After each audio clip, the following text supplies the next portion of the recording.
Hi hello வணக்கம். நேற்று நம்ம சாக்லேட்ஸை பற்றி பேசணும். அதாவது கேஜே சாக்லேட் ஷாப்பில் வந்து சாக்லேட்ஸை பற்றி பேசணும். இன்றைக்கி வைனை பற்றி பேச போகிறோம். என்னடா கடையில் வைன்லாம் வச்சுருக்காங்களா, இதெல்லாம் எது பிரச்சனையும் இருக்காதா அப்படின்னு கேட்குறீங்க நீங்கள். அதெல்லாம் ஒரு பிரச்சனையும் கிடையாதுங்க. இது 0% ஆல்கஹால் இல்லாத ஒன்று. சின்ன குழந்தைங்கலேருந்து பெரியவங்க வரைக்கும் தாராளமாக சாப்பிட்லாம். ஒரு நாளைக்கு 15 ml அப்படின்ற கணக்கில் வச்சு நம்ம சாப்பிட்லாம். இதை சாப்பிட்டா பாடி ஷைனிங் ஆகும், கலர் ஆகலாம், ஒயிட் ஆகலாம். இதில் 2 பிராண்ட் இருக்குது. ஒன்று ஹோம்மேட்லேயே இருக்குது, ஒன்று பிராண்டட்லேயே இருக்குது. ஹோம்மேட் வந்து கிரேப்ஸ் அப்படின்னு சொல்லி இதே இருக்குது.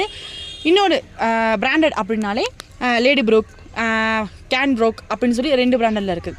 Okay friends, thank you. இந்த மாதிரி உங்களுக்கு வைன் அப்படிலாம் வேணும் அப்படின்னு நினச்சிங்கன்னா நாங்கள் வந்து விசிட்டிங் கார்டு அப்ளை பண்ணியிருக்கோம். நாங்கள் அதில் வந்து கொரியர் ஆப்ஷன்ஸ் இருக்குது. நீங்கள் அதில் காண்டாக்ட் பண்ணிக்கலாம். தேங்க்யூ. இந்த மாதிரி வீடியோஸ் உங்களுக்கு நிறையா வேணும் அப்படின்னா நீங்கள் பண்ண வேண்டிய ஒரு விஷயம் என்னென்னா, லைக் பண்ணுங்கள், ஷேர் பண்ணுங்கள், கமெண்ட் பண்ணுங்கள், மறக்காமல் அந்த பெல் ஐக்கானை கிளிக் பண்ணிடுங்க. தேங்க்யூ.